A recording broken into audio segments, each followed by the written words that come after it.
Take, for example, the Samsung Galaxy S21 Ultra 5G. In the UK, where I'm from and where I am right now, £1,199. Now that by the way, this is important, that's the 256 gig version. Now take the iPhone 12 Pro Max, you know, two big phones here, exactly the same price, £1,199 for the 256 gig version, okay? So that's the key, isn't it? £1,199. Now, coincidentally, that's the same price as the Xperia 1 Mark III. So, and with 256 gig. So across the board, and the reason I'm starting with this point is because I keep hearing this phone is too expensive, it's too expensive, it's too expensive, way, way too expensive. But so far, I think it's fair to say, they're all the same. That's actually not an iPhone, that's the Xperia 1 Mark II, but forget that. They're all the same price. But here is the thing. There are major, major differences, and this is what they are.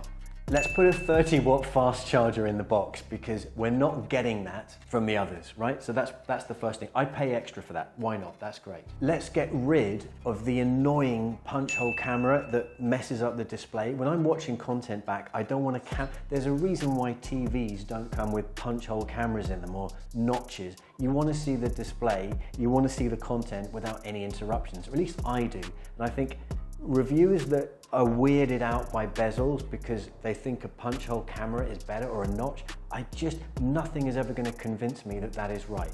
Next, let's add a 4K display. Of course, the iPhone and the Samsung there, they don't have a 4K display. Some tech reviewers think that you can have good resolution, really high, and you can have really high resolution, but don't make it 4K. That's silly, that's too much good. Do you want the best of the best tech or not? If you do, 4K, I'd pay extra for that. You see where I'm going with this? Okay, now let's talk about refresh rates. Okay, the Samsung's very good. iPhone, 60 Hertz, you know, that price, I'm not thinking that's too clever. I'd rather have the 120 Hertz. I'd pay extra for that. Now then let's add creator mode so that when you're watching back that content, you really do see it just right. Not crazy saturation, not artificial colors, none of that nonsense, just exactly as the creator intended, beautifully natural. Again, I'd pay extra for that. But of course, watching content back is one side of the story. The other side is hearing it. And I would pay extra for dual front-facing stereo speakers. It's worth paying for. I'd pay extra for that. What about a headphone jack? Everyone's been taking them away for years, but I would pay extra for a headphone jack. It's really good to have. It's useful to have. So yeah, I'd pay extra for that. But I also want the phone to be easy to live with, and I'd pay more for a notification light. They're useful, they help, and they're great. I'd rather have one than not have one. They're really useful. I just like them. I'd also pay more for expandable storage. Up to 1 terabyte would be ideal. And even if I didn't want to use a micro SD in there, I love the idea of having dual SIM. You know, I'd pay extra for that. But yeah, expandable storage. Why is that so hard to put into a proper flagship these days? I don't know. I would also pay extra to have a lighter, narrower, more easy to use phone on the daily. It's not cool, I think, to have big, heavy, cumbersome, super wide, ostentatiously designed phones. I want something super minimalist, beautifully designed, but without making an outward statement. Again, I'd pay extra for that. I'd also pay extra for alpha-inspired camera tech that really helps me improve as a photographer. I enjoy the experience. I must be an enthusiast, I don't know. I would pay extra for that. There is nothing in the market like it. And sure, point and shoot is great, but I want to go further, and Sony does that unlike anyone else. I'd pay extra for that. Oh, and there's one more thing.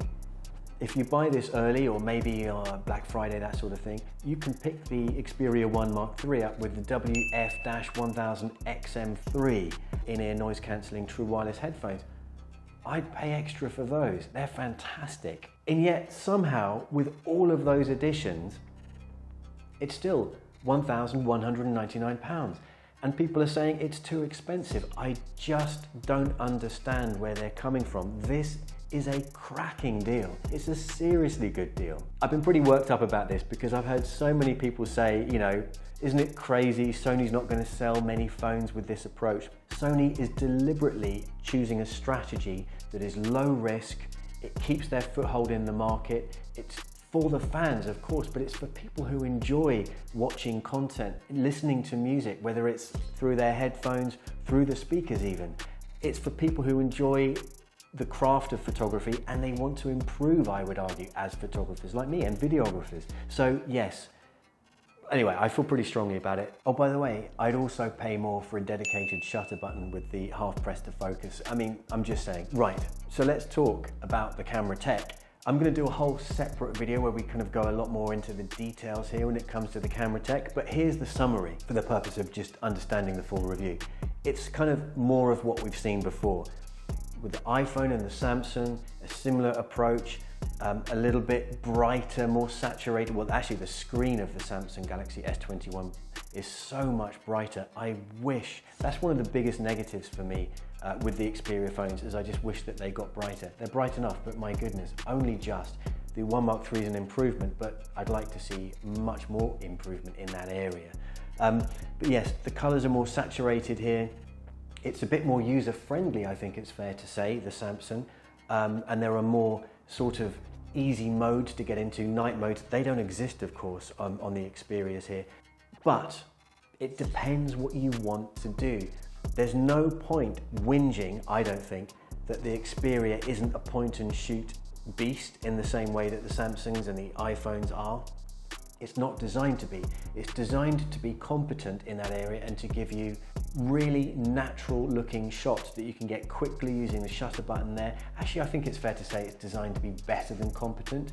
And in my view, it's good, but it is not as exciting as the iPhone and the Samsung when it comes to point and shoot. It's more natural. Where it really shines is when you get into the promos, if you're the kind of person that wants to do that and have fun with it. If you don't, and you're a point and shoot guy, yeah, maybe the Samsung or the iPhone is a better fit, and there's nothing wrong with that. Sony knows this isn't gonna overtake the iPhone in sales. They're not trying to. They wanna show their alpha prowess, and they wanna do it in unique Sony style, and I think it's mission accomplished. So I hope that gives you an idea as to the overall sentiment here when it comes to the 1 Mark III, how I feel about it. I absolutely love it. If it was my money right now and I could choose any phone and I had, obviously all the money necessary, I'd go for the 1 Mark III. I'm very happy with my 1 Mark II. I'm not a professional photographer. I enjoy taking photographs, but I need to improve a lot. This is the kind of phone that you can have and enjoy to do that. In the next video, we'll go into more detail about the videography, getting into the Cinema Pro app, all that good stuff. But as a general review, that's what we're dealing with the 1 Mark III. So all of this is possible, by the way, because of my good friend here, Andrew at AME Productions. Here he is on Instagram. Check him out. Super creative videographer, really good fun. We threw this together at the last minute. You should see what he does. It's really fantastic. Where do we say? Cardiff, Wales, the UK, and lots of the rest of the world. So yeah, give him a shout. I hope that helps. Thank you so much for watching. I'll see you next time.